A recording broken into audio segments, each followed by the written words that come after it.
ఇయ్యలేదు. ధర్మంగా ఉన్నట్టేనండి, హాయిగా దేవుని నిలబెట్టి ఇచ్చు అనుమానం. నేనేం చేసి చెప్పలేదే, చెప్పు నువ్వు నేను ఉన్నాను చెప్పు ఇక్కడ. ఖచ్చితంగా దేవుడు కాపాడు. ప్రొవైడెడ్ ఒకటే లెక్క. ఈ రెండు ఉన్నా కూడా మనస్సులో నమశివాయ నమశివాయ నమశివాయ ఉండాలి. ఎందుకంటే సత్యానికి ధర్మానికి శక్తి అంతా దేవుడి నుంచే వస్తుంది, మామూలుగా రాదు. ఆ దైవ స్మరణ చేయడం అంటే బ్యాటరీని ఛార్జింగ్ చేయడం లెక్క. మీ సెల్ ఫోన్ ఎంత గొప్పదైనా, ఆండ్రాయిడ్ పోయేదైనా, పెద్ద రాయిడ్ పోడైనా, ఏ ఫోన్ అయినా 2 లక్షల ఖరీదైనా ఛార్జింగ్ వేరు 100 రూపాయలే. అది లేకపోతే ఇది పనిచేయదు. అంచేత మనం ఎంత గొప్ప వాళ్ళమైనా సత్యానికి ధర్మానికి కట్టుబడి ఎంత వస్తున్నా ఛార్జింగ్ వేరే ఏంటంటే నమశివాయ. ఆ భగవత్ స్మరణ ఛార్జింగ్, అది లేకపోతే పనిచేయదు. నువ్వు సత్యాన్ని ధర్మాన్ని నమ్ముకున్నా కూడా అన్యాయం జరిగిందంటావు. జరిగిందంటే అర్థం ఏంటంటే నువ్వు స్మరించట్లేదు. ఇక్కడ నువ్వు ఛార్జింగ్ వేరు పెట్టలేదు. సెల్ ఫోన్ ఎలా పనిచేస్తుంది, 4 రోజులు పనిచేస్తుంది, అయిపోతుంది. కానీ కేవలం ఛార్జింగ్ వేరే ఒకటి పెట్టేసి అసత్యాలు అధర్మాలు చేస్తే అప్పుడు షాక్ కొట్టేస్తుంది. అది వేరే విషయం. 2 ఉంటాయి. నువ్వు సత్యాన్ని పాటించాలి, ధర్మాన్ని పాటించాలి, ఛార్జింగ్ వేరు పెట్టాలి నమశివాయ అని. అప్పుడు నువ్వు వేసింది ఏదైనా సరే రోజా పువ్వే గులాబీ పువ్వులా ఆనందిస్తాడు ఆయన. చైకతంచల చెంచల్ మృదు భక్తి రేణువుల నదీ తీరంలో, సముద్ర తీరంలో ఉండే ఇసుక రేణువులు చరించినట్టే చరిస్తున్న మన మనస్సులో భావాలన్నీ ఆయన అభిషేక బిందువులుగా గ్రహిస్తాడమ్మా. అనుమానం వల్ల మన దేవతలందరిలో శివుడు పరమ కరుణామయుడు. మంచి చెడ్డ కూడా చూడడు. భక్తుడు కోరాడంటే ఇచ్చేస్తాడు. ఒకవేళ వాడికి ఎందుకు వరం ఇచ్చామని అమ్మవారిని అడిగితే, నువ్వు మీ అన్నయ్య చూసుకోండి, ఇచ్చేయడం అయిపోయింది అంటాడే. మీ అన్నయ్య అంటే నారాయణమూర్తి, ఆవిడ నారాయణ సహోదరి, పద్మనాభ సహోదరి. నువ్వు మీ అన్నయ్య ఉన్నారుగా, పెద్ద సృష్టిని మొదలు పెట్టారు ఇక్కడ. ఆయన ఎత్తమని ఇంకో అవతారం ఎత్తమని నా సొమ్మేం పోయింది. వాడు తపస్సు చేసి ఇచ్చేశారు. బోళాశంకరు. అటువంటి బోళాశంకరుడు దగ్గర పెట్టుకున్నాం, మనం ఎందుకు భయపడాలండి? ఏమైనా తేడా ఉంటే ఆయన చూసుకుంటాడు. అందుకే మీరు గమనించండి, పురాణాల్లో అవతారాలు విష్ణుమూర్తి ఎత్తుతాడు, అమ్మవారు కూడా ఎత్తుతుంది. 10 రోజులు 10 అవతారాలు ఎత్తుంది. శివుడు అవతారం ఎత్తడు. శివుడు ఎప్పుడు ఆయన డిపార్ట్మెంట్ కాదు. అవతారం ఎత్తే పని ఉంటే విష్ణుమూర్తి ఒక ఫోన్ చేసి బాబా చూసుకో అంటాడు. ఆయన చూసుకుంటాడు అంతే. అప్పో కప్పో పందో పుడతాడు, ఆయన కర్మ అంతే. మనం ఏం చేయాలి? ఎందుకంటే సృష్టి స్థితి, ఈయన పని లయం, ఆయన పని స్థితి. మరి కాపాడుకోవాలంటే ఒక కుటుంబాన్ని పోషించాలంటే 4 ఉద్యోగాలు చేస్తున్నాడు. 4 అవతారాలే కదా. పొద్దున సాఫ్ట్వేర్, రాత్రి హార్డ్వేర్, మధ్యలో ఎల్ఐసి, ఎన్ని ఉన్నాయి ఇక్కడ. ఏజెన్షిప్, మళ్ళీ హెల్త్ ఇన్సూరెన్స్ ఏజెంట్, అదొకటి ఈ మధ్యన ఇక్కడ. ప్రతి వాడిని భయపెట్టి హెల్త్ ఇన్సూరెన్స్ అంటే తీరా మనకి రోగం వచ్చిన తర్వాత వాళ్ళని అడిగితే ఈ ఆసుపత్రిలో కుదరదండి, ఆకాశంలో ఉందో ఆసుపత్రి అంటాడు. ఈ పరికరం ఈ రోగానికి లేదండి, ఇంకోదా ఇప్పుడు ఆ రోగం రావాలి వీడి కోసం మనకి. మరి ఇన్సూరెన్స్ ఎందుకంటే అదంటే అదో మాయ. దీనికి ఒక పెద్ద ఏజెంటు. మరి ఇన్ని అవతారాలు ఎత్తుతున్నాం ఒక కుటుంబ పోషణకి. 14 లోకాలు కాపాడే విష్ణుమూర్తి ఎన్ని అవతారాలు ఎత్తాడు? 10 అవతారాలు అనంతం ఎత్తాడు. ఆయన మాట్లాడడానికి వీల్లేదు అంతే. అందుకే మనం శివుణ్ణి ఆ భక్తితో ఆరాధన చేయాలంటే మీకు ఇంకో మాట చెబుతా. వ్యవసాయదారులు, లింగాల గ్రామం, ఇంకా వ్యవసాయం బతికే ఉందని నాకు నమ్మకం ఉంది కదండి. పర్వాలేదు ఉంటే ఈ హేమంత ఋతువులో మీరు గమనించండి, ఒక వాతావరణం ఆంధ్రదేశంలో ఉంటుంది. తెల్లారగట్ట 5 గంటల సమయంలో మీరు పంట చేలోకి వెళ్ళండి. ధాన్యం కుప్ప నూర్చి కుప్ప వేస్తారు. ఇప్పుడేమో వెంటనే ఏదో అమ్మేస్తున్నారు, కానీ పూర్వం కుప్పలు వేసేవారు బాగా. ఆ కుప్పను చూడండి, సరిగ్గా పరమశివుడు లింగంలా ఉంటుంది. పంట చేను వెలయు పానవట్టమ్ముగా కొప్పులింగటట్లు కుప్ప వెలయు, పంట చేను వెలయు పానవట్టమ్ముగా కొప్పులింగటట్లు కుప్ప వెలయు, అదిగో కురియు మంచు అభిషేక జలముగా, అదిగో కురిసే మంచు అభిషేక జలముగా, వ్రాలు పిట్టలెల్లా పూలుగాగా. ఎవరైనా లింగాల గ్రామం చుట్టుపక్కల ఉండే పంట చేలోకి తెల్లారగట్ట 4:30-5 గంటల సమయంలో పెడితే ఈ పద్యం రుజువు అవుతుంది. నేను సర్కార్ ఎక్స్ప్రెస్ లో ఎప్పుడో 2-3 ఏళ్ల క్రితం ప్రయాణం చేస్తూ తెల్లారగట్ట హేమంత ఋతువులో ఒక పంట చేయంలో కుప్ప చూసి, ఇది రైసా భగవంతుడా నువ్వు ఇక్కడ ఉన్నావు కదయ్యా, నాకు ఆసువుగా పద్యం చెప్పే శక్తి ఉంది కాబట్టి రైల్లో చూసి నువ్వు శివుడివే కదయ్యా, నిన్ను కుప్ప అంటే అలాగా కుప్పలింగేశ్వరుడు అన్న. ఎందుకంటే తూర్పుగోదావరి జిల్లా పరివేలలో కొప్పులింగేశ్వరుడు అని ఉంటాడు. ఆ శివలింగం మీద ఎప్పటికీ కొప్పు ఉంటుంది. ఎందుకంటే భక్తురాలను ఎవరో జుట్టు పట్టుకు లాగారు, జుట్టు అక్కడ ఉండిపోయింది, ఇప్పుడు వచ్చేసింది. అందుకని ఆ కొప్ప అలా ఉండిపోయింది. ఆయన కొప్పులింగేశ్వరుడు అయ్యాడు. ప్రత్యక్ష నిదర్శనాలండి ఇవన్నీ. పిఠాపురం వెళ్ళండి, కుక్కుటేశ్వర స్వామి అంటారు. కోడి రెక్కల గుర్తు ఇప్పటికీ ఉందండి. అంతకంటే ఏం కావాలి మనకి? ఆచంట వెళ్ళండి, ఆచంటేశ్వర స్వామి అంటారు. స్థలం భక్షోజం గుర్తు ఇప్పటికీ ఉంది, దానికి ఒక కథ ఉంది. భక్తులు ఎలా కోరితే అలా అవతరించాడు శివుడు. ఏం కాదలా అన్ని రూపాలు నావేరా, నీ ఇష్టం, కోరడం నీదే, నీ ఇష్టం అలా, నీదే ఆలస్యం, నేను పుడతా. అలాగే మీరు కుప్పను చూడండి, పానవట్టం ఉంటుంది శివుడు చుట్టూ, పంట చేనే పానవట్టం. ఇలా ఉందిగా సరిగ్గా చతురస్రాకారంలో పంట చేను పానవట్టం. కుప్పులింగనట్లు కుప్ప వెళ్ళయు, మధ్యలో ఉన్న ధాన్యపు కుప్ప మీకు ఎలా ఉంటుందంటే మన రైతులు వేసేటప్పుడు చాలా అందంగా వేస్తారు. అలా ఎందుకు ఇలా గోడుగా వేయడం కాకుండా ఒక కట్ట ప్రత్యేకం పైన పెడతా. కుప్ప అంతా వేసాక ఇలా గోడుగా వేస్తే వాన నీళ్ళన్నీ కింద కురిసేస్తాయి. కుప్ప నెల్లాళ్ళు అలా ఉన్నా ఒక్క గింజ తడవదండి. ఈ దేశ రైతులకు నమస్కారం, వాళ్ళ కళాత్మకతకి నమస్కారం. ఇవాళ ఆరబెట్టిన ధాన్యాన్ని కాపాడుకోవాలంటే తెలంగాణలో నేను చూస్తున్నాను, పాపం రోడ్ల మీద బారబోస్తున్నాడు. రోడ్ల మీద ఆ గొడవలకు తీసుకెళ్లి అక్కడ పెట్టుకుంటే ఎక్కడ రక్షణ లేదండి. వాన కురిస్తే ఏమవుతుందో తెలియదు. దానికి రైతులు పూర్వమే కనిపెట్టిన గొప్ప టెక్నాలజీ ఏమిటంటే సరైన ధర వచ్చే వరకు, సరైన బేరం దొరికే వరకు కుప్పేసేస్తాడు. మీకు ఏం మొత్తం తుఫాన్ రాని కుప్ప కదలడం ఇలా గోడుగా ఉంటుంది. దానిపైన మళ్ళీ ఒక కట్ట పెడతారు, అక్కడి నుంచి మొత్తం ఇలా కాస్తాయి. చుట్టిల్లు కడతారు. ఎప్పటికీ పెద్ద పెద్ద భవనాలు కట్టుకున్న వాడు కూడా చుట్టిల్లు ఒకటి ఉంటుంది ముందు. అక్కడ ఆ చుట్టిల్లు ఎలా ఉంటుందో కుప్ప అలాగే ఉంటుంది. అంచేత కొప్పులింగటట్లు కుప్ప వెళ్ళయు పరివెలలో మా కొప్పులింగేశ్వర స్వామి లాగా మన ధాన్యం కుప్పలు ప్రకాశిస్తాయి. మరి అభిషేకం చెయ్యాలి కదా, నువ్వేం చేయగల పట్టుకెళ్ళి కుప్ప మీద నీళ్లు పోతాయి పెట్టి కుదరదు. అదిగో కురిసే మంచు అభిషేక జలముగా. తెల్లారగట్ల హేమంత ఋతురాజు ఈ మార్గశిర మాసంలో కురిసే మంచు అంతా శివుడికి అభిషేకమే కదండి. నువ్వు చేసేది ఏమిటి? చూసి దండం పెట్టుకుంటే అయిపోయాయి. అప్పుడు కూడా అనిపిస్తుంది. అభిషేకం అయ్యాక పువ్వులు వేస్తాం కదండి అంటే నువ్వు వేయద్దు, రాలు పెట్టాలెల్లా పూలుగాగా. ఆ ధాన్యపు కంకుల్లో ఏమైనా దొరుకుతుందేమో అని పెట్టలు, ముఖ్యంగా చిలకలు పావురాలు వాలుతూ ఉంటాయి. ఆ వాలిన పెట్టాలన్నీ శివుడి మీద వారిన పువ్వులే కదండి. అనుమానం ఏదైనా ఉందా? ఇప్పుడు చెప్పండి, ప్రకృతిలో భగవంతుడు లేనిది ఎక్కడా? నువ్వు వ్యవసాయం చేయి, వ్యాపారం చేయి, ఉద్యోగం చేయి, సంసారం చేయి, దర్శించగలిగితే శివుడు సర్వత్రా ఉన్నాడు. అందుకే శివుడిని కోరవలసింది ఏమిటి అంటే, ఎలాగో వ్యవసాయం గురించి మాట్లాడుకుంటున్నాం కదా, మన జీవితాలన్నీ ఊడుపులో కోతలే తిరుగులేదు. ఇప్పుడు 2 పంటలు వచ్చాయి కదా, పొలం ఒకటే పంట ఉంది. ఇప్పుడు 2 పంటలు వచ్చాక ఏమిటి, రైతులు డిసెంబర్లో ధాన్యం అమ్మాక ఏం చేస్తున్నాడు, ఆకుమడి పోసామండి అంటాడు. అప్పుడు అయిపోయింది, పోసేసాడు. ఇంకా అది కోత అవలా, ఇది పోసేసాడు. ఇక్కడ మళ్ళీ ఏప్రిల్ నాటికి ఒక పంట వచ్చింది, మే నెలలో ఏం చేస్తా, మళ్ళీ ఆకుమడి పోసా. ఈ ఆకుమడి తోకమడి ఎప్పటికి దావలేదు. ఇదివరకు అయితే రైతులు గొప్ప విజ్ఞానం, పురాణ విజ్ఞానం పొందేవారు. ఎప్పుడో తెలుసా, డిసెంబర్లో పంట వచ్చాక సంక్రాంతికి అల్లుడిని ఇంటికి పిలిచి కట్నాలు కానుకలు అన్నీ ఇచ్చేసాక శుభ్రంగా 3 నెలలు ఖాళీ. మళ్ళీ ఆషాఢ మాసం వచ్చే వరకు పర్లేదు. ఆషాఢ మాసం వచ్చేవారు. అందుకే మీరు గమనించండి, మనకి ఆషాఢ మాసానికి ముందు జ్యేష్టం, ఆషాఢం, వైశాఖం వెళ్ళిపోతే పండుగలు వెళ్ళిపోతాయి.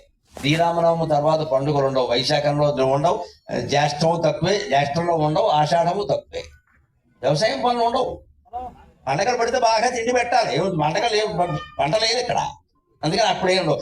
ఆ ఖాళీలో ఏం చేసేవారంటే, ఆ వైశాఖ, జ్యేష్ఠ, ఆషాఢ మాసాల్లో గుళ్ళో పురాణ కాలక్షేపాలు బాగా జరిగాయి. ఈ రైతులు ఖాళీ సమయం అంతా వచ్చి అక్కడ చుట్ట కాల్చుకునేవాడు దూరంగా కూర్చుకునేవాడు, చుట్ట లేనివాడు ముందు కూర్చునేవాడు. అదో మర్యాద. ఇప్పుడు చుట్ట వీడు వదలలేడు కాబట్టి, అలాగని పురాణాన్ని కూడా వదలలేడు కాబట్టి ఆ మూలం కూర్చునేవాడు. చుట్ట లేనివాడు అక్కడే కూర్చుని.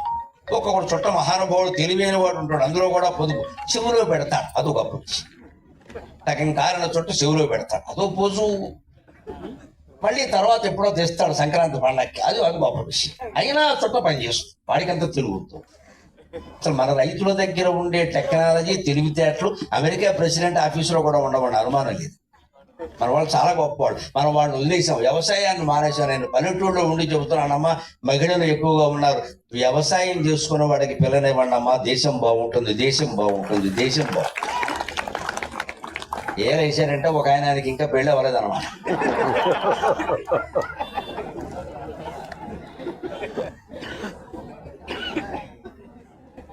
వ్యవసాయం చేసేవాడికి పిల్లనివ్వండి. దయచేసి ఊరికే సాఫ్ట్వేర్, జీన్స్ ప్యాంట్లు, 6 జేబులను ఆలోచించకుండా మా అప్పులు తప్పితే ఏం లేవు వాళ్ళ దగ్గర.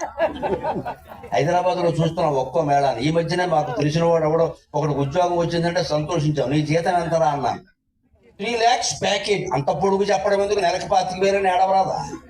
ఇదొకటి మొదలెట్టారు ఈ మధ్యన. ఏదో సంవత్సరం చేతం చెప్తాడు, ఇక్కడ సంవత్సరే కాలాగా ప్యాకేజ్ అట 25,000 అదో జీతం అనేది ఇక్కడ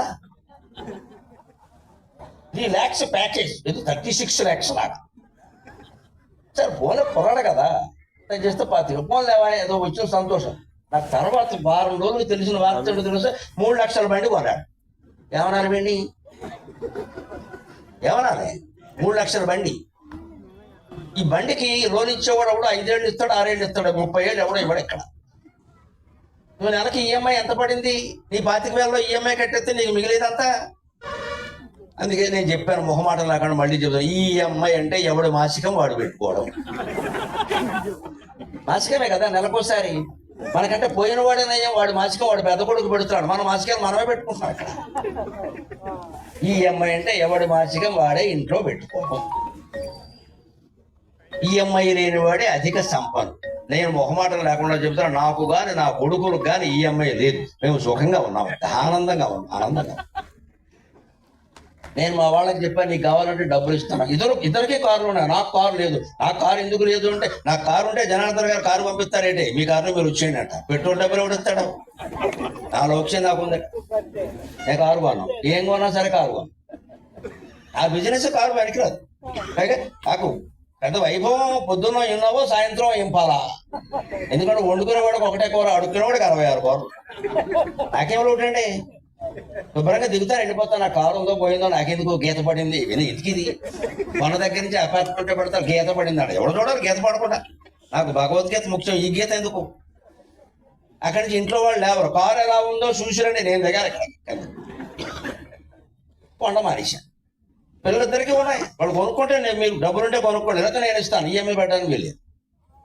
నాన్నగారు మాకు బాధ్యత ఉంటుంది కదా, మేము అక్కడ వద్దు, బాధ్యత వద్దు, బరువు వద్దు, అసలు ఈఎంఐ అప్పు చేయి, నీకు ఉంటే కొనుక్కోలేదు మానే, నేను ఇస్తాను కదా కొనుక్కో. ఎందుకంటే ఇలాగే రకరకాలు కొనేస్తున్నారమ్మా ఈ మధ్య, కారుతో ఆగట్టేది. ఏదో ఫ్రిడ్జ్ కొనాలన్నా, మిక్సీ కొనాలన్నా ప్రతిదానికి ఈఎంఐ. ఇవన్నీ పెరిగిపోయి చివరికి ఏమవుతుంది, ఇచ్చే 1,00,000 రూపాయల జీతం ఉన్నా సరే 70,000 నీకు ఈఎంఐలకు పోతే ఏం మిగిలిందా అని తలకాయ. ఇదే మన బతుకు. అదే వ్యవసాయంలో ఉంటే ముందు అన్నానికి లోటు లేదండి, ధాన్యం బస్తాలు ఇంటికి వచ్చే మన అన్నం మనం తింటామమ్మా, సరిగ్గా పండించుకుని మన చేలో పంట మనకి అన్నం ఉంటే ఆవకాయ వేసుకుంటాం, గోంగూర పచ్చడి వేసుకుంటాం, దొడ్లో ఉండే తోటకూర కోసి పులుసు చేసుకుంటాం. వేరే పదార్థాలు దేనికి. వ్యవసాయదారులకి పిల్లనివ్వండి. కొంతమందికి పాపం ఆలోచన, మట్టు పిసుకునే వాళ్ళకి నేను పిల్లనివ్వరు, పేక పిసుకునే వాళ్ళకి ఇస్తారు. మట్టు పిసికితే ఏమైంది, వాడైనా పేక పిసికాడా.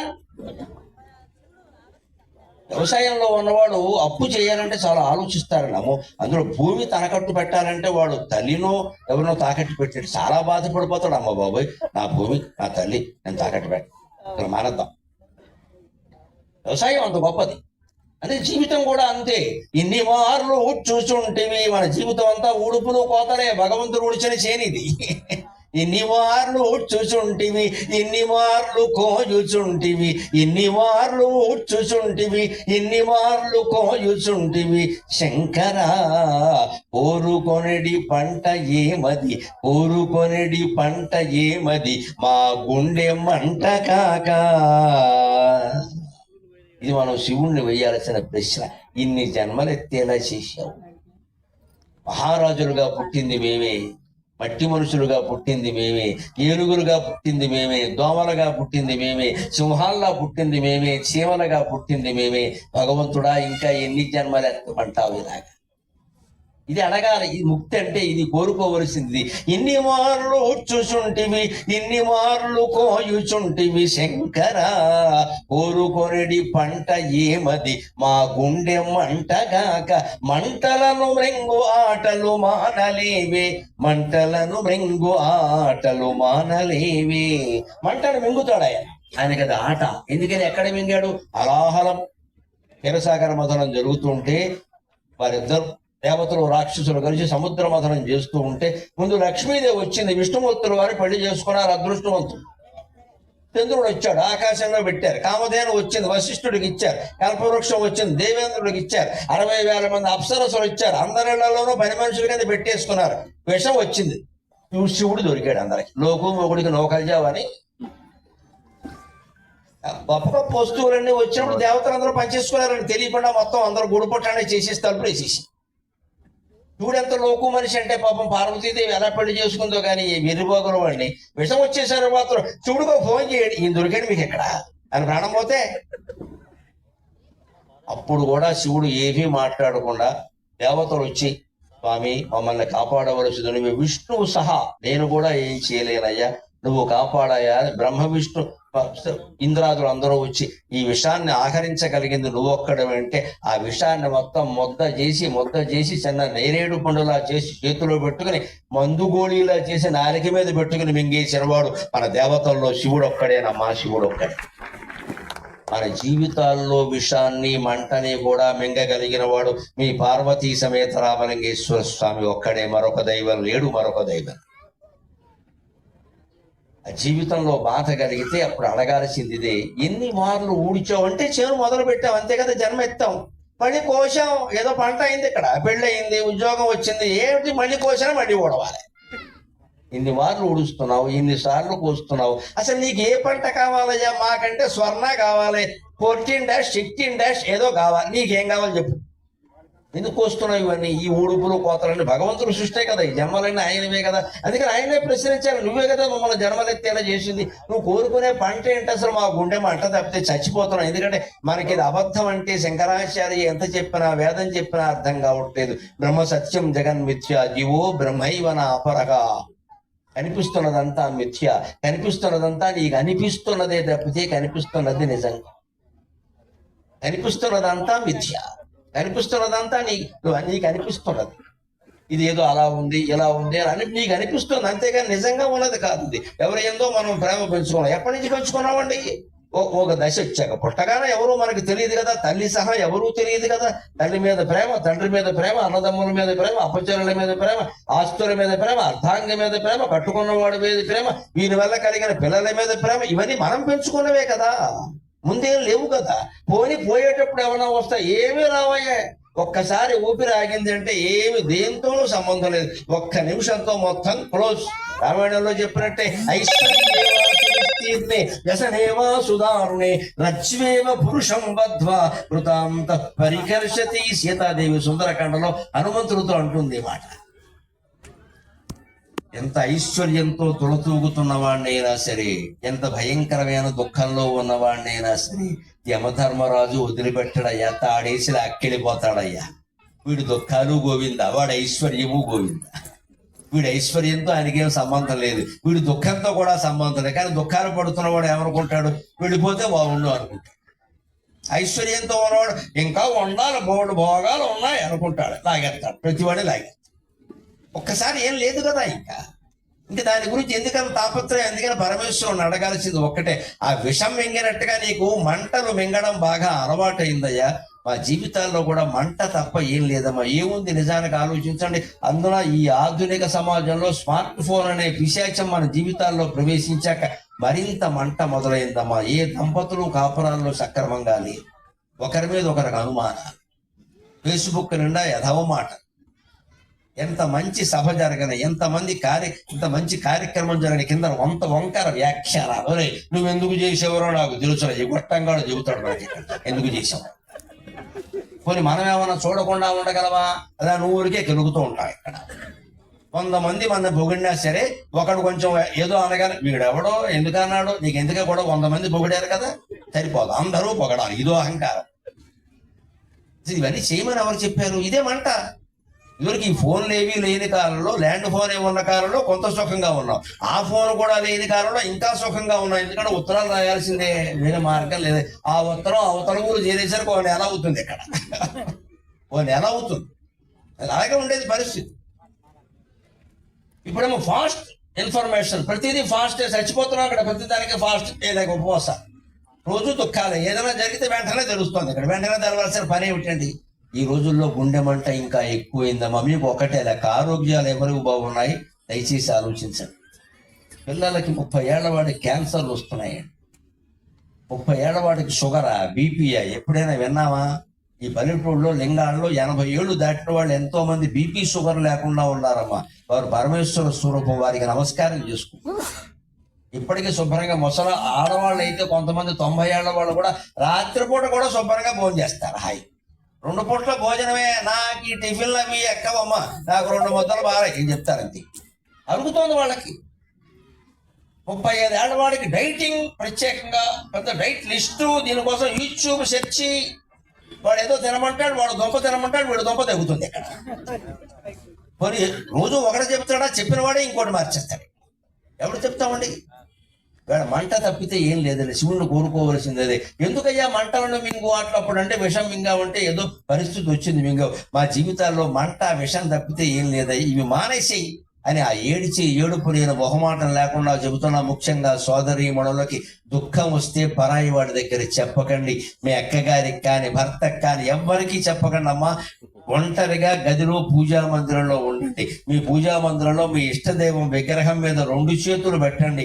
స్వామి, నిన్ను ఆశ్రయించా, నాకు నువ్వే గతి అని. 24 గంటల్లో మీ దుఃఖం తీరకపోతే నేను సహస్రావధానం చెయ్యనట్టే లెక్క, అది అబద్ధం అన్నట్టే లెక్క. నేను అనుభవించి చెబుతున్నా.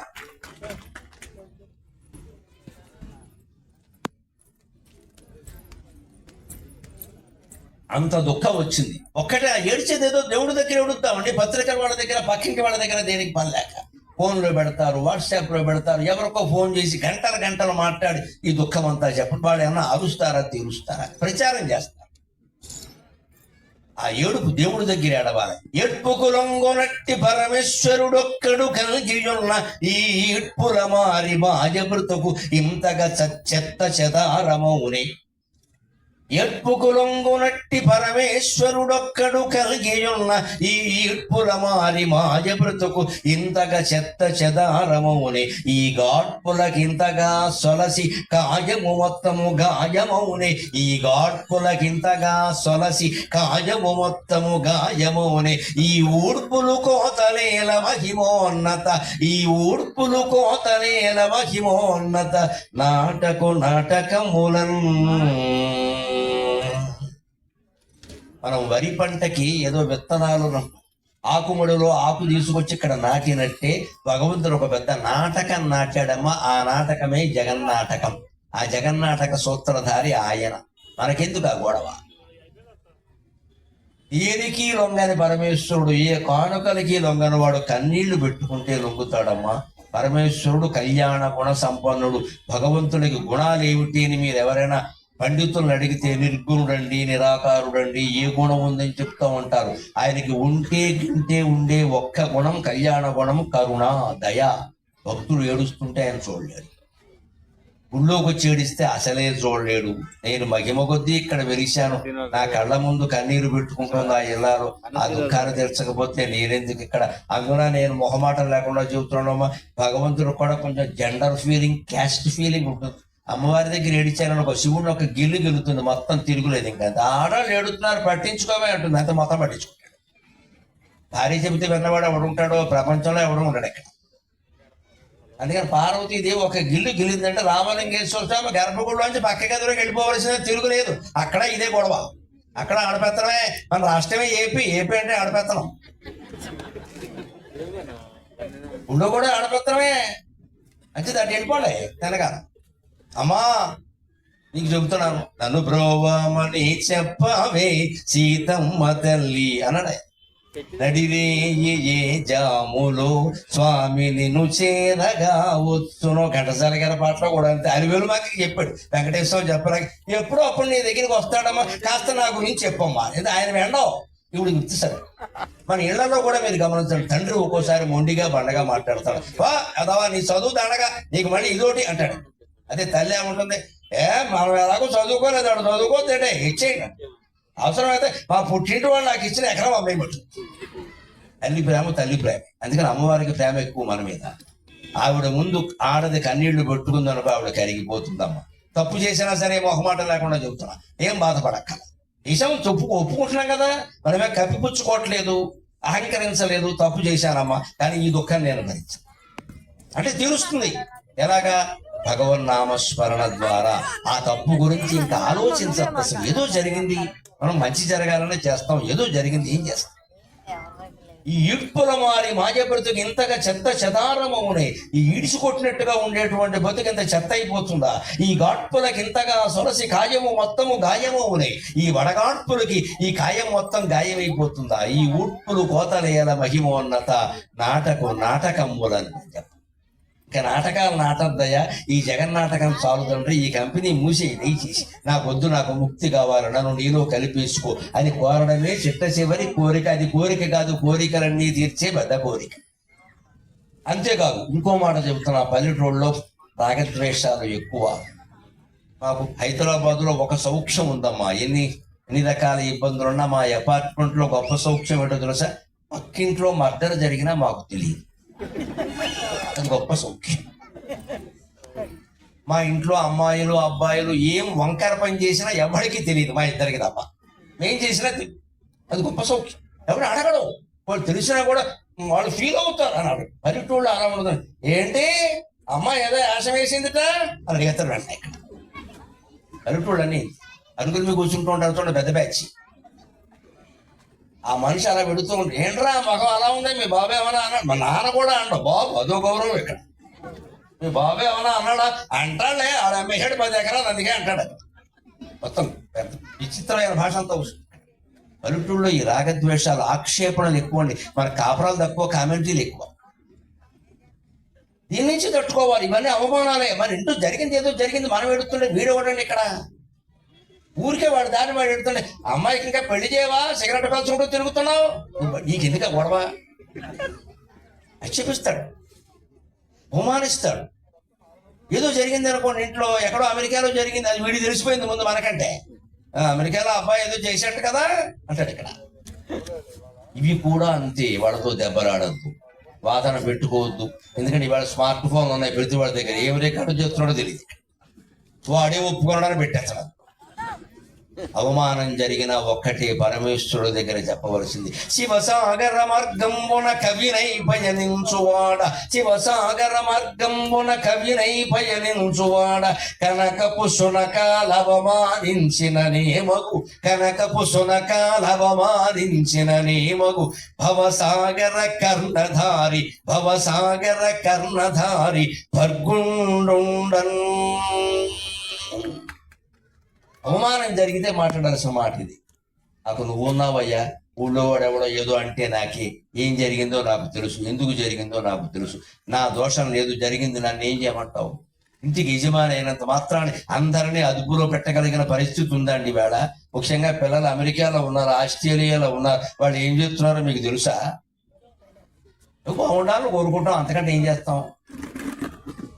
నేను శివుడు అనేటువంటి సాగర మార్గంలో ప్రయాణం చేస్తుంటే, నా భక్తితో నేను భక్తి సాగరంలో మునిగి ఉంటే నన్ను అవమానిస్తున్నారు. ఎవరో తెలుసా? కనకపు సునకాలు. కావాలనే వాడైన ఇష్టదైవం కావ్యంలో ఉండే పద్యాలు ఇవి. కనకపు సునకాలంటే మనమే కొంతమందిని పెంచి పోషించాము, కుక్కను తీసుకొచ్చి సింహాసనం మీద కూర్చోబెట్టాం, వాళ్ళే ఎదురు తిరుగుతారు. అప్పుడే అంటారు, కనకాలను తీసుకొచ్చి సునకాలను తీసుకొచ్చి కనకపు సింహాసనం మీద కూర్చోబెడితే అది వెనుకటి కూడా మేళమా అని వినరాసోది, అది ఒకటి పోసింది పావనం చేసింది. కొంతమందిని మనమే ఇంట్లో బంధువులు కావచ్చు, మిత్రులు కావచ్చు, ఏమీ కాకపోవచ్చు, నౌకర్లు కావచ్చు, విపరీత ప్రాధాన్యం ఇచ్చేస్తామమ్మా. ఎప్పుడు ఇవ్వకూడదు. పని మనిషి స్థాయిలోనే చూడాలి. ప్రేమగా మాట్లాడడం వేరు, నెత్తి మీద పెట్టుకోవడం వేరు. అవసరం లేదు. అది ఆలస్యంగా వస్తే ఒక్క మాట అనాలి, ఏమిటి ఆలస్యంగా వచ్చావు అనాలి, రంకెలేయకూడదు. మన్నాడు రాదు, అనుభవం మీద చెబుతున్నా. మళ్ళీ మనం వెళ్ళి పిలుచుకురావాలి, ఆడాడు వెళ్ళరు, మీరు వెళ్ళి పిలవండి. తీరా పిలిచామనుకో ఏమిటో అంత ఇంట్రెస్ట్ అంటారు, ఇదో కూడా వెళ్ళమనేది మీరే, అనుమానించేది మీరే. అందుకని ఏం చేయాలంటే ఇల్లాల మాట తెలివిగా ఉండాలంటే, పని మనిషి ఆలస్యంగా వస్తే ఏమిటి ఆలస్యంగా వచ్చావు, ఇంట్లో ఏమన్నా ఇబ్బంది ఉందా అని ఒకసారి అడగాలి. అంటే ఆలస్యంగా వస్తే అడుగుతారనే మాట ఒకటి ఉండాలి. గట్టిగా ఎవరికో మానేస్తారు. అసలు అడగలేదు అనుకో మనని ఇంకా ఆలస్యం చేస్తారు. ఇంతే వ్యవహరించాల్సిన విధం. నెత్తి మీద పెట్టుకోవద్దు, ప్రేమగా మాట్లాడు స్వామి. నువ్వు ఎప్పుడు రావుగా అలాగే మళ్ళీ ఇలా వచ్చేవాడు, ఏమైనా ఇబ్బంది వచ్చిందని, లేదమ్మా ఏదో మా ఆయన సంగతి నీకు తెలియదే ఉంది, అది ఏదో అంటూ ఉంటాడు, అత్తమా ఏదో అంటారు. మా ఆయన అంతే, నేను ఓ మాట అంటే సార్ వీడు ఇంకా రావలేదు కదా, వినపడదు కదా, మన కోపం కూడా తీరు. ఇంతే. కానీ నెత్తి మీద పెట్టుకున్నాం అనుకో ఖచ్చితంగా జరుగుతుంది. పని మనుషులు కొంతమంది ఎలా ఉంటారంటే, జమీందారీ స్త్రీలు ముఖ్యంగా ఏ స్నానానికి వెళతారండి, చాలా ఖరీదైన నగ అక్కడ డ్రెస్సింగ్ టేబుల్ నిలువుంటుంది, దానికి ఒక సురుగు ఉంటుంది, అందులో పెట్టేస్తాం. మా పని మనిషి మీద మాకు గొప్ప నమ్మకం, దానికి నీ మీద అంత నమ్మకం లేదు. దానికి డబ్బు మీద నమ్మకం. ఎందుకని బంధువులు ఉన్నా సరే చేయకూడదు, దగ్గర బంధువులు ఉన్నా. అవసరమైతే ఇంకా చెయ్యాలంటే ఒకరిని అక్కడ కూర్చోబెట్టి నీకు అప్పగిస్తున్నానని చెప్పాలి. అది దొంగ చేతికే తాళం. నీకు అప్పగిస్తున్నా, నీ మీద నువ్వు చూస్తూ కాసేపు పెట్టుకో, కూర్చో, తెచ్చినట్టు మనం బయటకు వచ్చేవారు కూడా అక్కడ. అంతేకాని ఎక్కడో అక్కడ పెట్టేసి వెళ్ళిపోయి తర్వాత పోయాక గురుడు అష్టమంలో ఉన్నాడు, శివుడు 6లోనే ఉంటాడు. నువ్వు నగలు అక్కడ ఎందుకు పెట్టావు? గురుడు 6లో ఉన్నాడు, శుక్రుడు 3లో ఉంటాడు, నువ్వు ఇంట్లో ఉన్నావు తినగా. నాన్నని కడితే నగలెట్టుకో, ఎక్కడ పెట్టుకోవాలో తెలియదా? బీరువాలో పెట్టి తాళం వేసుకోవడం తెలీదా? ఎక్కడ పడితే అక్కడ పెట్టాడు. మాకు ఇంట్లో వాళ్ళ మీద నమ్మకం, బయట వాళ్ళ మీద నమ్మకం, పని మనుషుల మీద నమ్మకం. ఈ నమ్మకాలు పనిచేయడం, నమ్మకం ఒకటే పనిచేసేది ప్రపంచంలో. నమ్మకం పనిచేయదు ఇక్కడ, నమ్మకం అంతే. అందులో ఇవాళ బంగారం రేటు తులం 45,000 ఉండి ఎవడవుతాడు? మంచివాడే చెడిపోతున్నారు. ఇలాగ మనం బంధువులను కానీ మిత్రులను కానీ ఇంట్లో పెట్టుకున్న వాళ్ళని కానీ ఎవరిని తీసుకొచ్చి కుక్క బుద్ధి ఉన్న వాడిని బంగారపు సింహాసనం మీద కూర్చోబెడతా వాడే మనకు ద్రోహం చేస్తాడు. ఇప్పుడు గట్టు మడిపోదా? అప్పుడు కూడా ఆశ్రయించవలసింది ఒకటే, నేను నమ్మాను, నిజమైన వాడు అనుకున్నాను, ఇలా జరిగింది పరమేశ్వర. భవసాగర కర్ణధారి భర్గుండుండన్. ఈ జీవితం అనేటువంటి సాగరానికి కర్ణధారి చొక్కాని లాగా నడిపేటువంటి పరమేశ్వరుడు ఉండగా నాకేమిటయ్యా అని చెప్పి ఆ పరమేశ్వరుణ్ణే మనం ఆశ్రయించగలగాలి ఖచ్చితంగా. ఇంకో మాట చెబుతా, ఇవన్నీ కష్టాలు వచ్చినప్పుడు, అవమానాలు కలిగినప్పుడు, దుఃఖాలు వచ్చినప్పుడు చెప్పవలసిన మాటలు. లేదండి మనం సంతోషంగా ఉన్నాం, అప్పుడు కూడా గుళ్ళోకి వెళ్ళి లేకపోతే పక్క వాళ్ళ దగ్గర ఇంకా ఏదో కావాలని మాట్లాడొద్దు. జీవితానికి నన్ను అడిగితే 60 ఏళ్ళు వచ్చాయి అంటే అన్ని రకాల సంతృప్తితోనే ఉండాలి. ఇంకా బాధ్యతలు ఉండకూడదు, బరువులు అసలే ఉండకూడదు. బరువు అయితే దించుకోవాలనిపిస్తుంది, బాధ్యత అయితే చేయాలనిపిస్తుంది. బాధ్యత పెట్టుకున్నామంటే కొన్నాళ్ళకి బరువు పెరుగుతుంది. 60 ఏళ్లకు ఆలోచించవలసింది ఒక్కటే. వివేకానందుడు చెప్పిన మాట చెబుతున్నా, 20 ఏళ్ల వాడు గుళ్ళోకి వెళ్ళకపోతే తప్పు, 60 ఏళ్ల వాడు విడితే తప్పు అన్నాడు. అంటే వెళ్ళొద్దని అర్థం కాదు, నేరము ఘోరము అని కాదు. 60 ఏళ్ల నాటికి గుళ్ళో ఉన్నది నీ గుండెల్లో ఉన్నది ఒక్కడే నువ్వు తెలుసుకోగలగా. షష్ఠిపూర్తి దేనికి పని లేక, ఆ షష్ఠిపూర్తి జరుగుతుంటే క్రతువులు చేస్తారు, బ్రాహ్మణులు చేస్తుంటే ఆ మంత్రాలు, కనీసం క్రతువు చూడండి అర్థం ఎలా ఉంది. ఉగ్రరథ శాంతం చేస్తారమ్మా. ఉగ్రరథ అంటే ఏంటి తెలుసు? ఉగ్రరథం అంటే అదేదో రథం ఎక్కుదాం అనుకోకుండా పాడే తెప్పర పైకి నువ్వు ఒప్పుకోవని పాడి దగ్గర చదివి అక్కడ చదువుతా. ఎందుకంటే పురాణాల ప్రకారం కలియుగంలో మొదట ఆయుర్దాయం 60 ఏళ్ళే. అది చూడండి, చాలా మంది అల్పాయుగా వెళ్ళిపోతున్నారు అనేక రోగాల వల్ల. 60 ఏళ్ళే. దాన్ని నారద మహర్షి ప్రార్థన మీద వ్యాసుడు శంకరుణ్ణి ప్రార్థించిన మీద 120 ఏళ్ళు చేశారు. అంతకు మించి బతకడానికి వెళ్ళారు. ప్రపంచంలో ఎవరైనా సరే అతి వృద్ధుడు అన్నవాడు ఆయుర్దాయం మీరు చూడండి 120 లోపే ఉంటుంది ఖచ్చితంగా, మహా ఎక్కువ.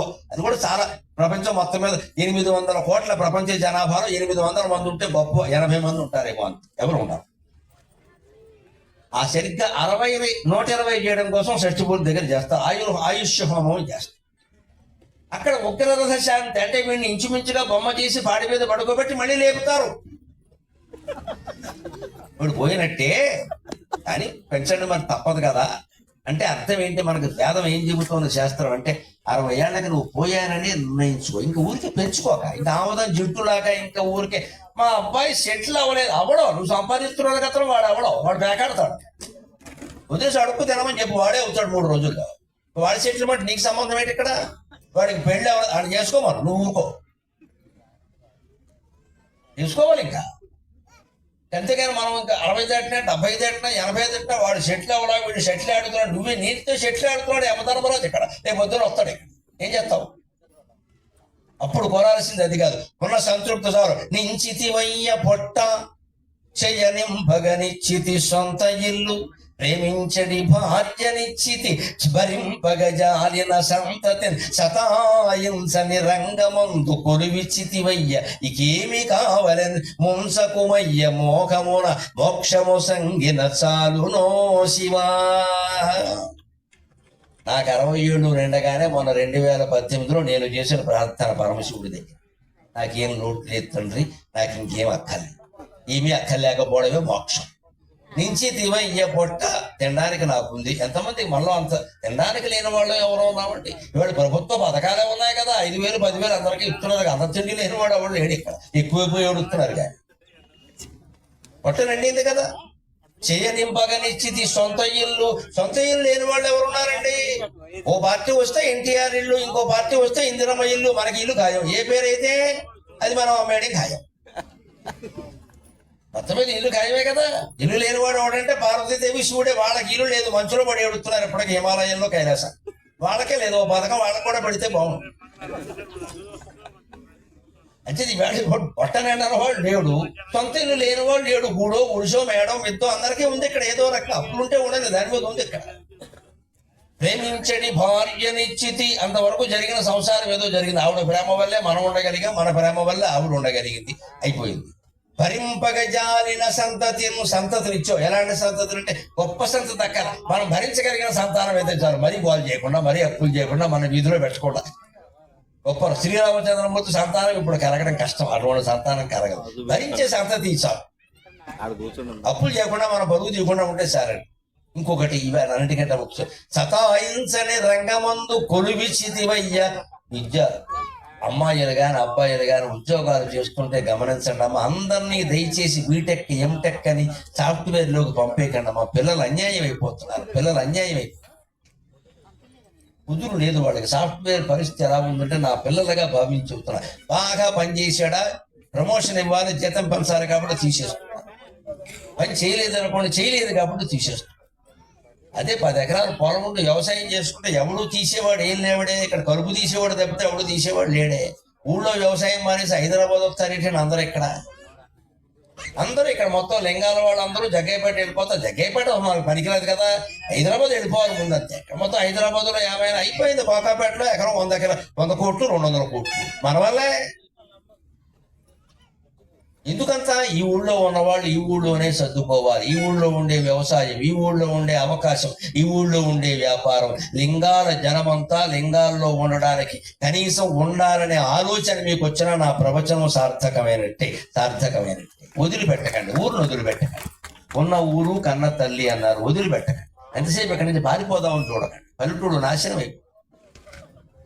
ఉద్యోగం ఎలా ఉండాలంటే పిల్లలు చేసేది, అందులో ఆడపిల్లలు చేసేదమ్మా. సతాయింపు ఉండకూడదు, షంటింగ్ ఉండకూడదు. సతాయించని రంగమందు కొలువిచ్చింది. నా ఉద్యోగం అటువంటిది. అందుకే నేను దేవుడితో చెప్పుకున్నా. నేను పనిచేసినంతకాలం ఉపాధ్యాయుడిగా పనిచేశాను. 30 ఏళ్ళు పనిచేశాక అటు టీవీ షూటింగులు, ఇటు కాలేజీ పాఠాలు ఇబ్బంది అయింది. ఏదో ఒకటి వదిలేద్దాం అనుకున్నా. నేను కాలేజీ పాఠాలు వదిలేసాను. ఎందుకంటే ఒక కాలేజీలో పిల్లలకే చెప్పగలను. ఇప్పుడు ప్రపంచం అంతా చెబుతున్నాం. నాకు స్వేచ్ఛ పెరిగింది, అవకాశం. పైగా నేను ప్రైవేట్ కాలేజీలో పనిచేశాను. మానేసానాటికి నా జీతం 15,000. ఆ పాటి నేను బయట సంపాదించుకోగలను. అంతకంటే ఎక్కువ సంపాదించుకుంటా భగవంతుడి దేవల్ల ఇబ్బంది అని అందుకే వదిలేసాం. ధైర్యంగా నిర్ణయం తీసుకున్నాం. ఇది వదలదు అది వదలదంటే గుండెపోటు వస్తుంది. ప్రవచనాలు బాగా వేదికల మీద పెరిగాక, మొన్న మానేస్తానని ప్రకటించాక చాలా మానేశానండి. నేను ప్రవచనాలు మానలేదు కానీ మిగిలినవన్నీ మానేసా. అవధానాలు మానేసా, భువన విజయాలు మానేసా, సామూహిక సభలు మానేసా, పుస్తకావిష్కరణలు, రిబ్బర్ కటింగ్లు మానేసా. అన్నీ మానేసా. కేవలం ప్రవచనాలే చెబుతాను. నా పని నేనే తగ్గించుకున్నా. ఎందుకంటే షంటింగ్ ఉండద్దు, ఒత్తిడి ఉండదు. 30 రోజులకి 20 రోజులు ఒప్పేసుకున్నాం అనుకోండి, ఏమైపోతుంది? ఉన్న 4 వెంట్రుకలు కూడా ఊడిపోతాయి మొత్తం. ఎక్కడ తిరుగుతాం ఇదంతా? వేళ ఇక్కడికి వచ్చి మాట్లాడామంటే రేపు రెస్ట్ ఉండాల్సిందే ఖచ్చితంగా. అలా మనసుపెట్టి ఒప్పేసుకుంటే ఇది మన సంతృప్తి. ఇది అంతే. సతాయించకుండా ఉండమంటే ఇంతే. మన ప్రతిభని పెంచుకుంటే ఎవరికి తిండికి లోటేం లేదండి. కోట్లు సంపాదించగలదని నేను చెప్పలేను, తిండికి లోటేం లేదండి.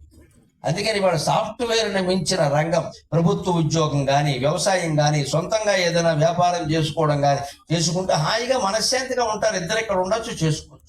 అందరూ సాఫ్ట్వేర్ ఇక్కడ కూడా కదా, అమెరికా వెళ్ళిపోవడం. ఇంకా పైగా హైదరాబాద్ లో ఉంటారు, ఉద్యోగాలు చూస్తున్నాం. 11 మధ్యాహ్నం 1 గంటకు మొదలెడతాడు, రాత్రి 1 గంటకు కానీ ముగియేది ఉద్యోగం. నిద్ర లేదు, పొద్దున్న లేవలేడు. ఎందుకు వచ్చిన ఉద్యోగం?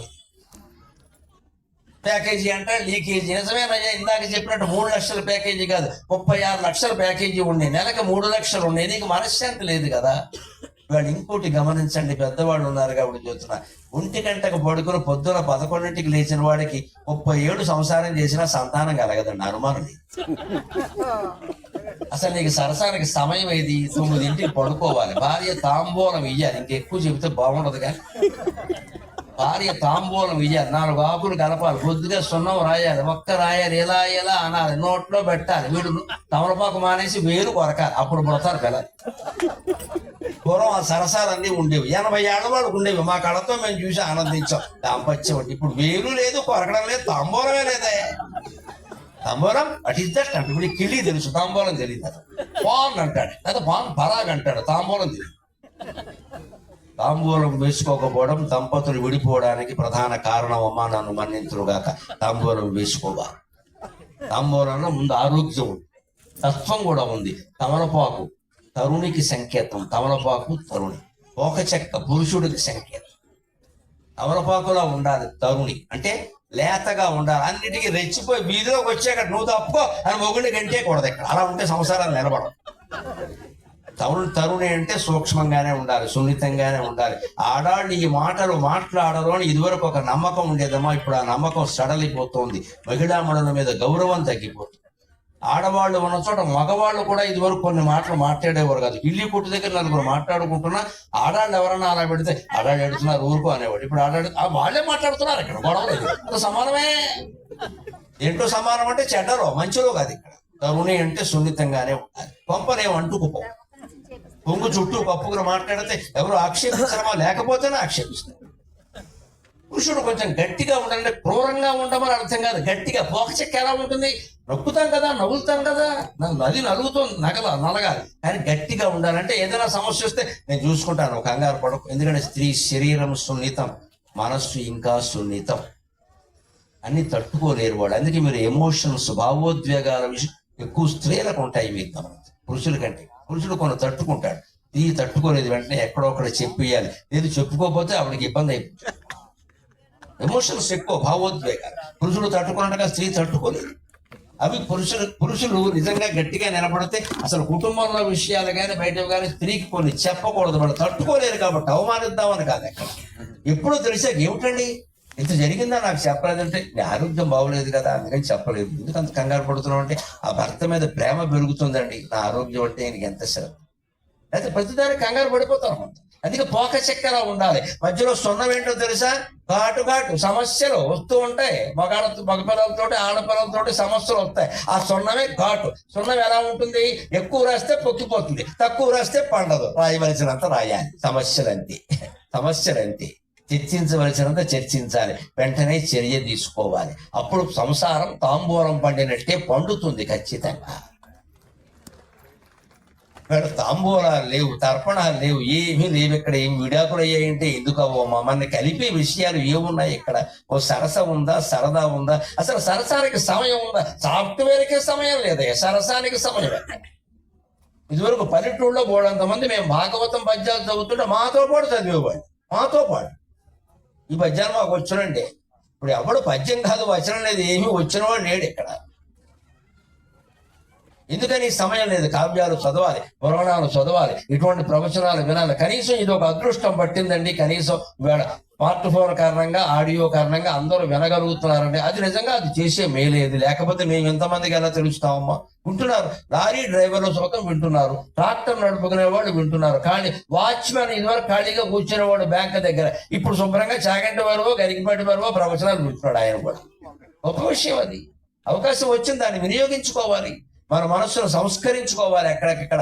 అలాగా మంచి అనురాగంతో తాంబూలం లాగా నిజంగా సంతానం కలగాలి, అనురాగం బాగుండాలంటే తాంబూలం వేసుకోవాలి. దాన్ని సరసమాడడానికి సమయం ఉండాలి. ఈయన మంచి పుస్తకాలు చదవాలి, ఆవిడ నాకు కాస్త ఆట పట్టిస్తూ ఉండాలి, ఆవిడేదో ఈయనకి తగిన సమాధానం చెబుతూ ఉండాలి. అప్పుడే సంసారం బాగుంటుంది. మునిమాణిక్య నరసింహరావు గారు కాంతం కథల్లో రాస్తాడు.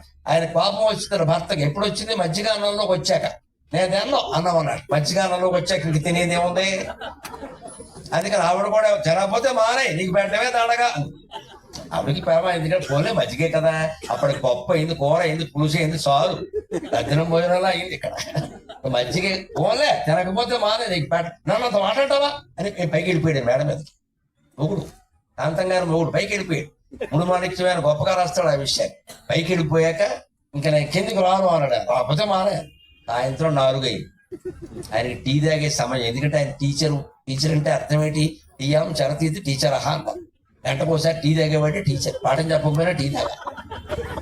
పాపం ఈవిడికి అనిపించింది ప్రేమ కదా, మనిషి రిటైర్ అయిపోయాడు, టీ తాగే సమయం పైన కూర్చున్నాడు పంతం అని పాపం టీ తయారు చేసి, కానీ ఈవిడికి పౌరుషం, నేను ఎందుకు ఇవ్వాలి, వస్తేనే ఇస్తా అని కూర్చుంది ఇవిడు. ఆయనకి ఈవిడ పట్టుకొస్తే బాగుండదు ఆయనకి, మరి నాలుగు పీకేస్తుంది టీ తాగాలి. అందుకని ఎందుకైనా మంచి అనుకుంటూ ఆ మేడ మట్లు దిగి చోటుకు వచ్చాడు. మెట్లు మొదలవుతాయి కదా, అక్కడికి వచ్చాడు. అక్కడి నుంచి చూసింది ఈవిడ మేడ మట్లు చివరి ఉంది, అక్కడ ఉండి టీ కప్పు పట్టుకుని ఈవిడ ఎక్కట్లేదు, ఆయన తగ్గట్లేదు, టీ ఏమైపోవాలి. ఈ కథలు చదివేవారు పూర్వం, అందుకే సంసారాలు. ఈ స్థితిలో ఏం జరిగింది తెలుసా, ఆయన నెమ్మదిగా 2 మెట్లు దిగాడు, ఈవిడ 2 మెట్లు ఎక్కి. ఆయన ఎన్ని దిగితే అన్నీ లెక్కలెక్కాయి. ఆయన ఫోన్ లేని ఇంకో 2 దిగాడు, ఈవిడ ఇంకో 2 ఎక్కి. చివరికి ఆ మెట్ల దారి ఎలా ఉందంటే ఒకరే పడతారు, 2 పట్టాలి. అందుకని ఆవిడ, మీరు దారి ఇస్తే నేను పైకి వస్తాను అన్నట్టుగా చూస్తే, నేను మూర్ఖునికి దారి ఇవ్వను అన్నాడు. ఆవిడ చాలా తెలివైంది, ఈయన ఇంగ్లీష్ మీడియం, ఆవిడ తెలుగు మీడియం. నేను మూర్ఖులకు దారి ఇవ్వను కానీ ఆవిడ పాపం పక్కకి తప్ప నేను ఇస్తాను అని చెప్పి.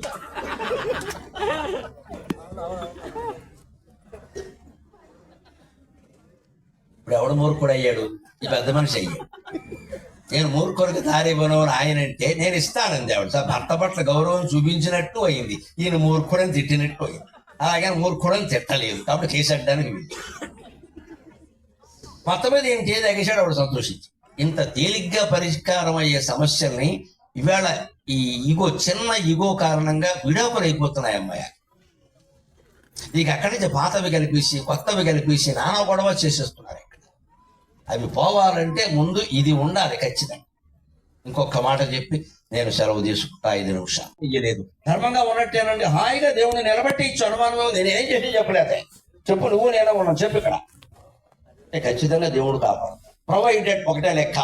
ఈ 2 ఉన్నా కూడా మనస్సులో నమశివాయ నమశివాయ నమశివాయ ఉండాలి. ఎందుకంటే సత్యానికి ధర్మానికి శక్తి అంతా దేవుడి నుంచే వస్తుంది, మామూలుగా రాదు. ఆ దైవ స్మరణ చేయడం అంటే బ్యాటరీని ఛార్జింగ్ చేయడం లెక్క. మీ సెల్ ఫోన్ ఎంత గొప్పదైనా, ఆండ్రాయిడ్ పోయేదైనా, పెద్ద రాయిడ్ పోడైనా, ఏ ఫోన్ అయినా 2 లక్షల ఖరీదైనా ఛార్జింగ్ వేరు 100 రూపాయలే. అది లేకపోతే ఇది పనిచేయదు. అంచేత మనం ఎంత గొప్ప వాళ్ళమైనా సత్యానికి ధర్మానికి కట్టుబడి ఎంత వస్తున్నా ఛార్జింగ్ వేరే ఏంటంటే నమశివాయ. ఆ భగవత్ స్మరణ ఛార్జింగ్, అది లేకపోతే పనిచేయదు. నువ్వు సత్యాన్ని ధర్మాన్ని నమ్ముకున్నా కూడా అన్యాయం జరిగిందంటావు. జరిగిందంటే అర్థం ఏంటంటే నువ్వు స్మరించట్లేదు. ఇక్కడ నువ్వు ఛార్జింగ్ వేరు పెట్టలేదు. సెల్ ఫోన్ ఎలా పనిచేస్తుంది, 4 రోజులు పనిచేస్తుంది, అయిపోతుంది. కానీ కేవలం ఛార్జింగ్ వేరే ఒకటి పెట్టేసి అసత్యాలు అధర్మాలు చేస్తే అప్పుడు షాక్ కొట్టేస్తుంది. అది వేరే విషయం. 2 ఉంటాయి. నువ్వు సత్యాన్ని పాటించాలి, ధర్మాన్ని పాటించాలి, ఛార్జింగ్ వేరు పెట్టాలి నమశివాయ అని. అప్పుడు నువ్వు వేసింది ఏదైనా సరే రోజా పువ్వే గులాబీ పువ్వులా ఆనందిస్తాడు ఆయన.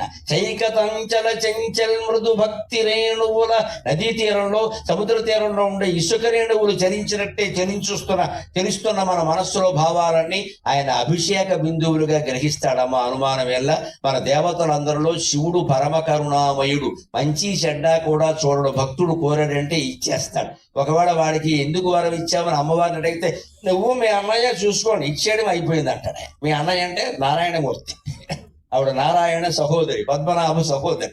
నువ్వు మీ అన్నయ్య ఉన్నారుగా, పెద్ద సృష్టిని మొదలు పెట్టారు. ఇక్కడ ఆయన ఎత్తమని ఇంకో అవతారం ఎత్తమని నా సొమ్మేం పోయింది, వాడు తపస్సు చేసేది ఇచ్చేశారు. బోళాశంకరుడు. అటువంటి బోళాశంకరుడు దగ్గర పెట్టుకున్నాం, మనం ఎందుకు భయపడాలండి? ఏమైనా తేడా ఉంటే ఆయన చూసుకుంటాడు. అందుకే మీరు గమనించండి, పురాణాల్లో అవతారాలు విష్ణుమూర్తి ఎత్తుతాడు, అమ్మవారు కూడా ఎత్తుతుంది. 10 రోజులు 10 అవతారాలు ఎత్తుంది. శివుడు అవతారం ఎత్తడు. శివుడు ఎప్పుడు ఆయన డిపార్ట్మెంట్ కాదు. అవతారం ఎత్తే పని ఉంటే విష్ణుమూర్తి ఒక ఫోన్ చేసి బాబా చూసుకో అంటాడు, ఆయన చూసుకుంటాడు. అంతే. అప్పో పందో పుడతాడు, ఆయన కర్మ అంతే. మనం ఏం చేయరు. ఎందుకంటే సృష్టి స్థితి, ఈయన పని లయం, ఆయన పని స్థితి. మరి కాపాడుకోవాలంటే ఒక కుటుంబాన్ని పోషించాలంటే 4 ఉద్యోగాలు చేస్తున్నాడు. 4 అవతారాలే కదా. పొద్దున సాఫ్ట్వేర్, రాత్రి హార్డ్వేర్, మధ్యలో ఎల్ఐసి, ఎన్ని ఉన్నాయి ఇక్కడ. ఏజెన్షిప్, మళ్ళీ హెల్త్ ఇన్సూరెన్స్ ఏజెంట్, అదొకటి ఈ మధ్యన ఇక్కడ. ప్రతి వాడిని భయపెట్టి హెల్త్ ఇన్సూరెన్స్ అని. తీరా మనకి రోగం వచ్చిన తర్వాత వాళ్ళని అడిగితే ఈ ఆసుపత్రిలో కుదరదండి, ఆకాశంలో ఉందో ఆసుపత్రి అంటాడు ఈ పరికరం. ఈ రోగానికి లేదండి ఇంకోదా, ఇప్పుడు ఆ రోగం రావాలి వీడి కోసం మనకి. మరి ఇన్సూరెన్స్ ఎందుకంటే అదంటే అదో మాయ, దీనికి ఒక పెద్ద ఏజెంటు. మరి ఇన్ని అవతారాలు ఎత్తుతున్నాం ఒక కుటుంబ పోషణకి. 14 లోకాలు కాపాడే విష్ణుమూర్తి ఎన్ని అవతారాలు ఎత్తాడు? 10 అవతారాలు అనంతం ఎత్తాడు. ఆయన మాట్లాడడానికి వీల్లేదు. అంతే. అందుకే మనం శివుణ్ణి ఆ భక్తితో ఆరాధన చేయాలంటే మీకు ఇంకో మాట చెబుతా, వ్యవసాయదారులు లింగాల గ్రామం ఇంకా వ్యవసాయం బతికే ఉందని నాకు నమ్మకం ఉంది కదండి. పర్వాలేదు ఉంటే ఈ హేమంత ఋతువులో మీరు గమనించండి, ఒక వాతావరణం ఆంధ్రదేశంలో ఉంటుంది. తెల్లారగట్ట 5 గంటల సమయంలో మీరు పంట చేలోకి వెళ్ళండి, ధాన్యం కుప్ప నూర్చి కుప్ప వేస్తారు. ఇప్పుడేమో వెంటనే ఏదో అమ్మేస్తున్నారు, కానీ పూర్వం కుప్పలు వేసేవారు బాగా. ఆ కుప్పను చూడండి, సరిగ్గా పరమశివుడు లింగంలా ఉంటుంది. పంట చేను వెలయు పానవట్టమ్ముగా కొప్పులింగడట్లు కుప్ప వెలయు, పంట చేను వెలయు పానవట్టమ్ముగా కొప్పులింగడట్లు కుప్ప వెలయు, అదిగో కురియు మంచు అభిషేక జలముగా, అదిగో కురిసే మంచు అభిషేక జలముగా, వ్రాలు పిట్టలెల్లా పులుగాగా. ఎవరైనా లింగాల గ్రామం చుట్టుపక్కల ఉండే పంట చేలోకి తెల్లారగట్ట 4:30-5 గంటల సమయంలో పెడితే ఈ పద్యం రుజువు అవుతుంది. నేను సర్కార్ ఎక్స్ప్రెస్ లో ఎప్పుడో